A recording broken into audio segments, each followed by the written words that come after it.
we want to tell you about another podcast from PRX called Monumental. This podcast explores questions about the past, present, and future of U.S. monuments, uncovering the stories about what and who is important, as well as the stories that have been left out. Join host Ashley Seaford across the country with their team of journalists. Listen wherever you get your podcasts.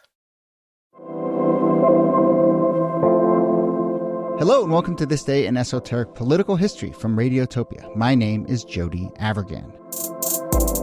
This day, September 26th, 1988. Folks, it is the heart of election season. We are going to be doing lots of election-related episodes over the next month or so, including some special episodes on Sundays where we're going to focus on this year's election. But let's go back to another really fascinating election we've touched on from time to time, 1988, between Bush and Dukakis. And this is a moment when George H.W. Bush shows up in Dukakis' backyard, Boston, Massachusetts, to accept an endorsement from the Boston Police Union just days before the first debate of that election. There is so much to dissect with this moment. It is a pretty effective stunt. It's also a reminder of how the GOP has always been able to own the back the blue, tough on crime mantle. And of course, many of you will know that 1988 is the year of that infamous Willie Horton ad, which maligned Dukakis for releasing a man from prison and was also kind of definitely pretty freaking racist, but really fit into this GOP narrative of being tough on crime. So, here to discuss why the party of red always seems to back the blue are, as always, Nicole Hammer of Vanderbilt and Kellie Carter-Jackson of Wellesley. Hello there. Hello, Jody.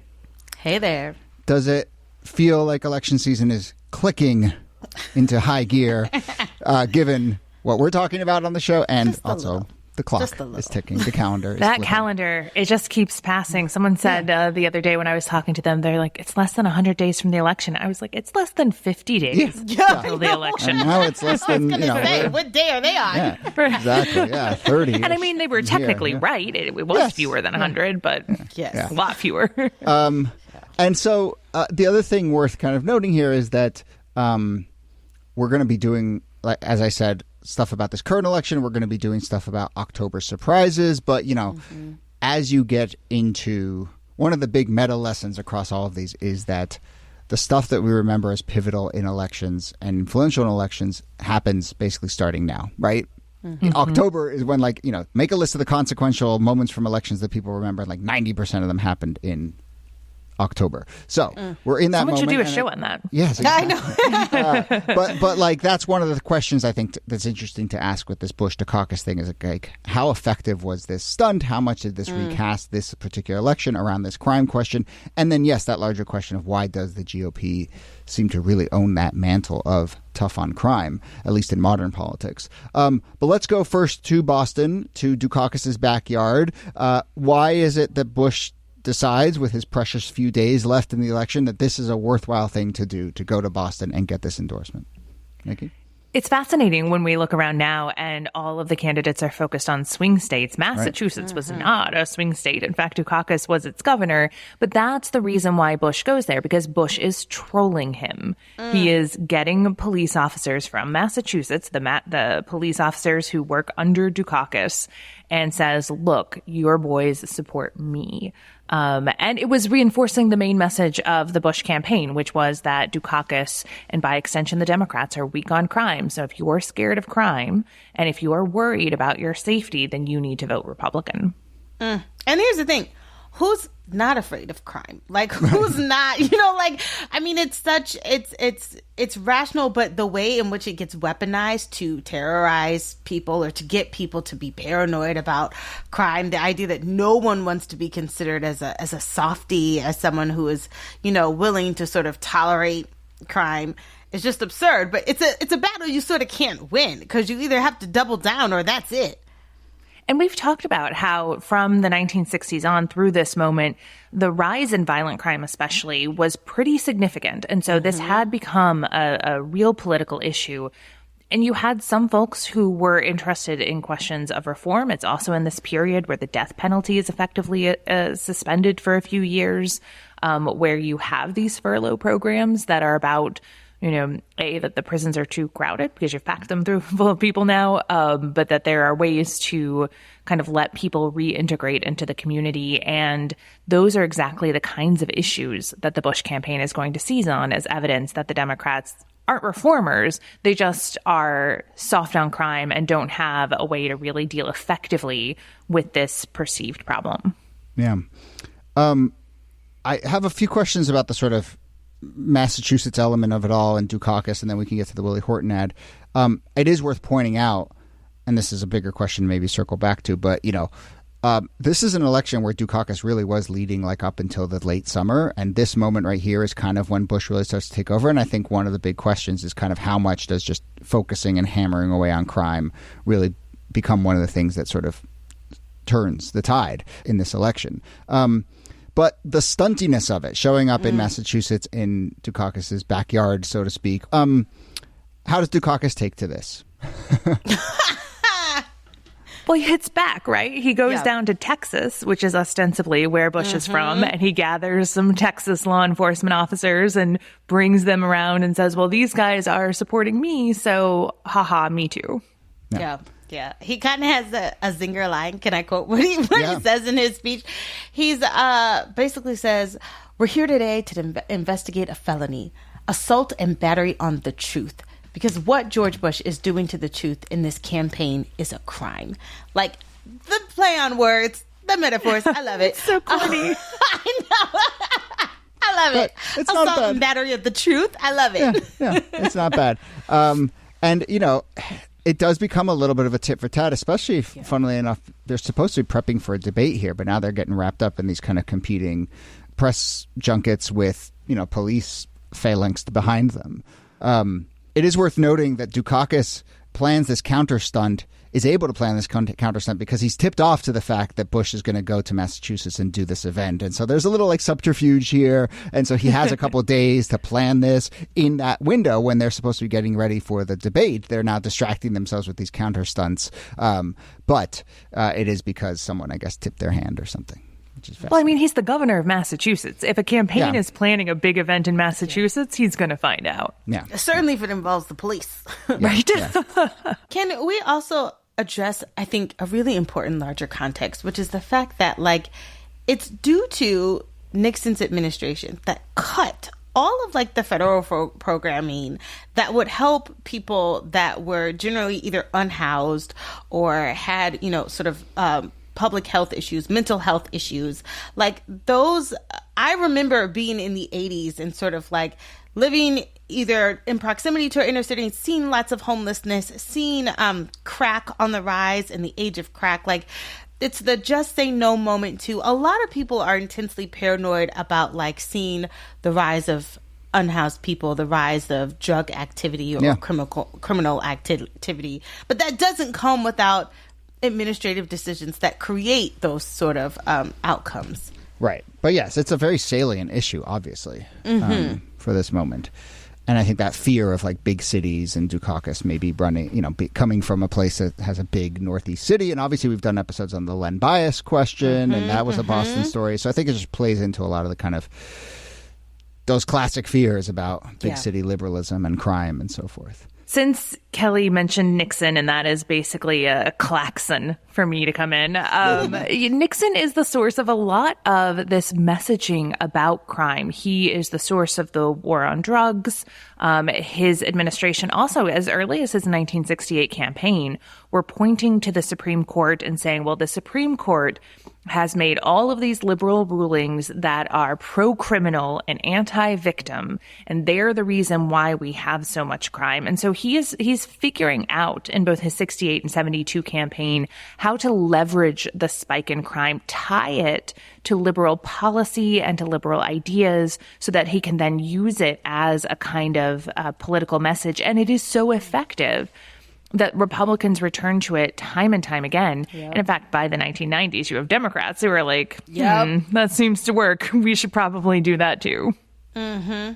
If I can just press you on that and just be a little more naive here, but why is it a sort of natural given that the conservatives would own this narrative of safety? I mean, I think I think it plays directly into race and the ideas that surround blackness and criminality. So like when you were talking about the police and you were talking about protect and serve, the sort of like subconscious ideas about how the police protect and serve white communities. And so you're essentially saying by supporting the police that you are in service of like their protection, and protection from whom? But like black and brown people that we have seen as criminal or deemed as criminal. And so you don't really have to talk about race in order for people to see, you know, the dog whistle that's being said. That's to say, hey, I'm the guy that's going to protect your whiteness, and anything that you feel like is a threat to you, I'm your guy. I feel like that's always how it's played out. Whether we talk about like blackness or whiteness, the undertone of race and criminality is always there.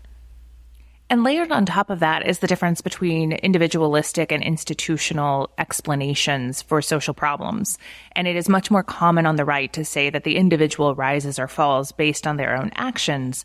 And so if a person has committed a crime, has run afoul of a set of social norms, that they themselves are responsible, and therefore they are the problem that needs to be addressed, often through incarceration.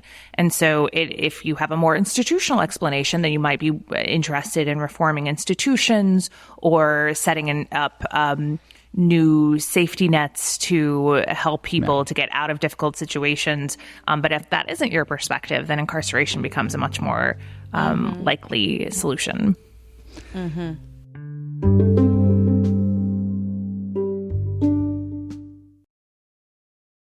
The Heart is here with an all-new series. It's called Great Love, The Gaza Monologues Revisited.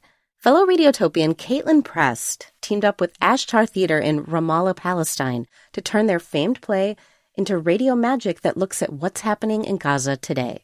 Each episode features one of Ashtar Theater's 33 Gaza monologues, performed by people around the globe. KP, our Canadian host, messily trying to figure out how to do activism. A comedian from Jenin in the West Bank, making people laugh and cry at the same time. A 19-year-old med student and her two brothers, who just arrived in Cairo from the north of Gaza, trying to figure out how to enroll in school and start a new life with their family, and everything they know still in grave danger back home. Can you hear the plants? This is a trauma for me. I hate it. I know I'm in Egypt. I'm not in Gaza. You know, every time we hear this voice, we know that, oh my God, a disaster will come. كيف الدخنة ضربونا بغاز ولاد الحرام شايفين شيء. I have been a volunteer in a Shifa hospital. People there faced hundreds type of deaths. They just shoot. They don't feel that we are a people. We have no relation with what happened the 7th of October. Like, I'm a student. What about my future? My family? My friends? My life? Talk to the Israeli leaders.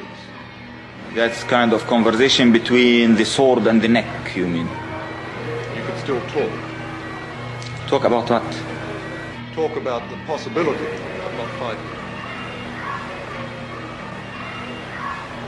Not fighting for what? We don't have the chance to die in a peaceful way. You know, do you condemn Hamas?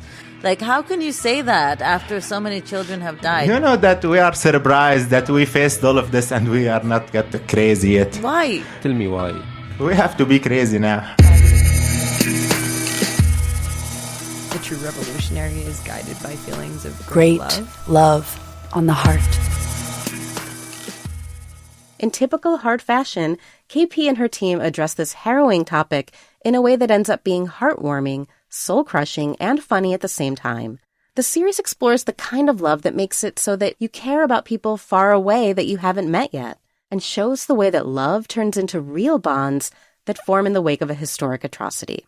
Episodes drop every Thursday. Listen and subscribe at mermaidpalace.org or wherever you listen to podcasts. So, I think, Kellie, you mentioned dog whistle. One of you mentioned dog whistle. Well, Yeah. let's use that as an opportunity to talk about the Willie Horton ad. You know, The 'cause I think this ultimate dog plays whistle. into That's not even a dog whistle. We call it. So you know, so the Bush blatant. campaign is clearly, and I think we've done a Did we do a specific episode on the Willie Horton? So there you go. People can go listen out. We can do it shortly here. But basically, the Bush campaign realizes this is a big, both thing they can exploit with Dukakis and a big narrative that they can kind of embrace. And so one of the most infamous political ads of all time, in the fall of this election, they put out an ad that basically accuses Dukakis of letting a man, Willie Horton, go free from prison, and then he commits more crimes. There's questions about the just sort of like, can you pin someone's specific release on the person who happened to be governor at the time? Mm-hmm. But there is also just the larger overtone of the way the ad was actually sort of put together and the sort of dog whistles therein. So thoughts on the Willie Horton ad and how it plays into what we're discussing here? I mean, it's meant to play off all of the fears and ideas that white people have about blackness. And I mean, when you see Willie Horton, he's a black man, an African-American man. He's got sort of woolly hair, a big beard, looks menacing. He looks every bit the iconic criminal that you would think of. And it's like surveillance footage of him. Yes. It's super dark and grainy. And yes. And then you have this close-up shot of the victim who is giving basically almost like in court testimony, but he's like testifying about how this person broke into his home, beat him up, sexually assaulted his wife. And again, that even goes into the ideas of like black men, sexually assaulting white women. And it sets off all kinds of alarms. And even though, to the Bush campaign's credit, I guess you could say, they do say, okay, let's go, we're going to pull this ad. It's too extreme. But the damage is done. It doesn't matter if they were to walk it back because it's been out there. People see it. And it's so fascinating to me that after that ad plays, like support for Bush and how people viewed him as sort of being tough on crime jumps from 23% all the way up to 61%. And it's just remarkable how people now are in much more support of Bush. And it galvanizes his campaign. Very much so. And it's also a good moment to remind people, because Bush has this kind of like Pappy Bush image in the historical record. That campaign had Lee Atwater and Roger Ailes as two of the people putting together the message. Roger Ailes, the founder of Fox News, Lee Atwater, the founder of really, really, really racist campaigns. And the two of them worked together on this, and it was a mean campaign. Like it was a knockdown, drag out fight. And the idea of muddying up Dukakis's image and associating him with these very racist campaigns was a big part of it. And so I think that has to be folded into Bush's legacy more so than we commonly do. Yeah, but it's so interesting because that disconnect between those vibes and that push towards more, I think, sort of, we can see a sort of Trumpian dark vision, American carnage kind of thing, to impose that on Bush, H.W. Bush, who's, I think, you're right. He's just, that's not a natural sort of thing for him. And, I think largely in politics, we tend to think like stuff that feels authentic is when, the stuff you're pushing on feels like, it feels authentic, it feels in line. But this is an example, and there are other examples, but this is an example of, I think, kind of people imposing a narrative and a vibe that isn't fully natural to the candidate, but it still works given all the other conditions in the media environment and so forth. Yeah, and you can copy paste it. I mean, we see this today with like immigrants, and if there's a crime that happens where immigrant is involved, it's blamed, and then it sparks flames. Yeah, right. And then of course the candidates there's the feedback loop. The candidates learn that it works, and then they embrace it, and all of a sudden they're much darker than we realized. Funnily enough, I think we mentioned this in the Willie Horton episode, but it was Al Gore who first got the Willie Horton notion into the ether. It was during the primaries at a debate that Al Gore talked about the sort of quote unquote weekend passes for criminals that Dukakis had been responsible for. And then the press ran with it. And then obviously in the general election campaign, they picked it up. But, that's a big part of this story, too, is Democrats, because of the way that Republicans have owned this tough on crime mantle, Democrats always overcorrect, and they freak out. And so, you see that flailing happen all the time. And Al Gore was part of the Democratic Leadership Council, along with Bill Clinton, that was trying to bring the party more to the right on issues like crime. And then when they run together in 92, they will make tough on crime part of their messaging. Totally. Yeah. Okay. One little aside, and then I want to come back to this sort of police union endorsement. But we've talked about how Republicans own the tough on crime mantle. I'm also really fascinated by how just Republicans own the better on economy mantle. And maybe we'll do this when we talk about this year's election. But it is stunning how persistent Donald Trump is seen as better on the economy. Mm-hmm. And, that has a little to do with his personal brand, but it's just I'm fascinated by why that Americans seem to think that's a given. And I think it might just be as simple as most rich people like Republicans, and if they're rich, they figured something out, and so I trust them, which is just in my mind, terrible logic. But anyway, but it is real. It is another parallel thing of no matter what happens, it just seems like you cannot nudge that basic feeling that Democrats. No matter how many economies they crash, and no matter how many crimes they commit, they're still the party of law and order and good economies. Exactly. Okay. I want to come back to this moment we're doing here because it does bring up something else I think about a lot, which is, okay, so Bush goes, he gets the endorsement from the police union in Massachusetts. Again, this is naive, but I continue to be sort of flummoxed by the idea that the police will stand behind a political candidate. Yeah. And I think there's a couple things worth noting here. So one is, it is true that it is often the police unions that are the most inflammatory. And it's worth noting, and it's a dynamic we live with here in New York, but the police union, the Sergeants Benevolent Association, they're the ones who are on Twitter saying these awful things. Lately, they've been, in the last years, they've been totally unleashed and unburdened by Trump.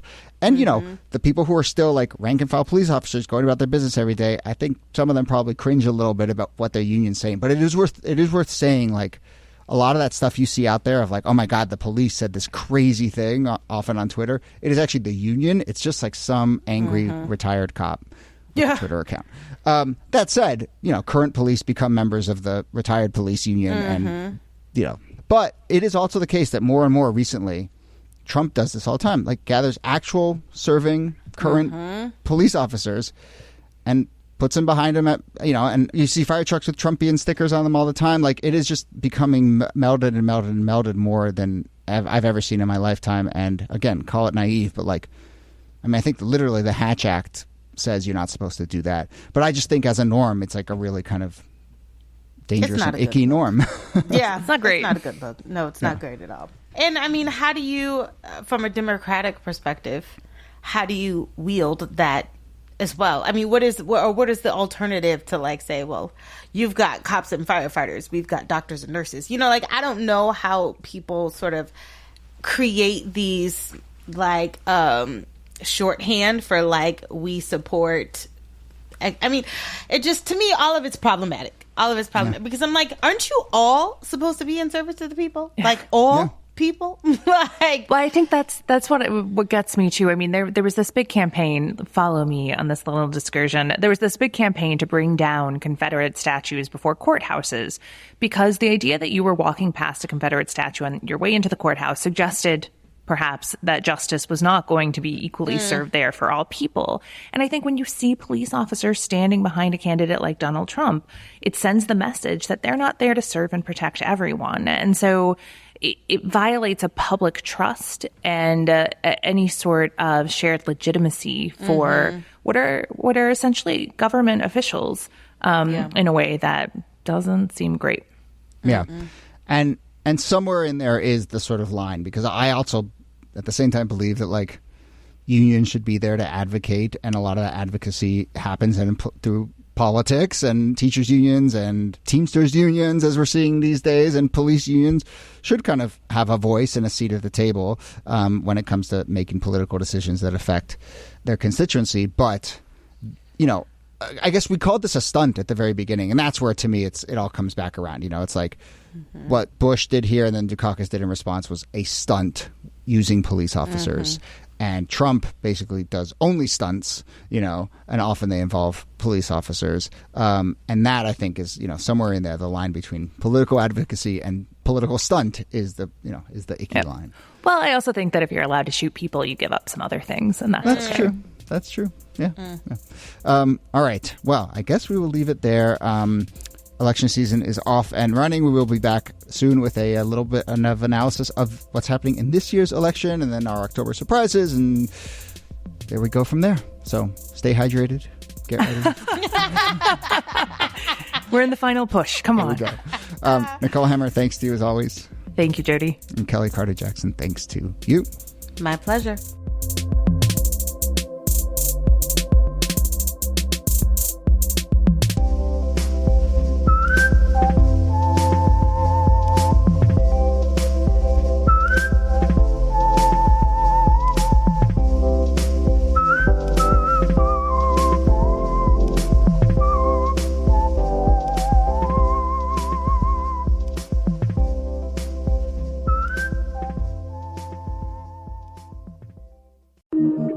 Radiotopia.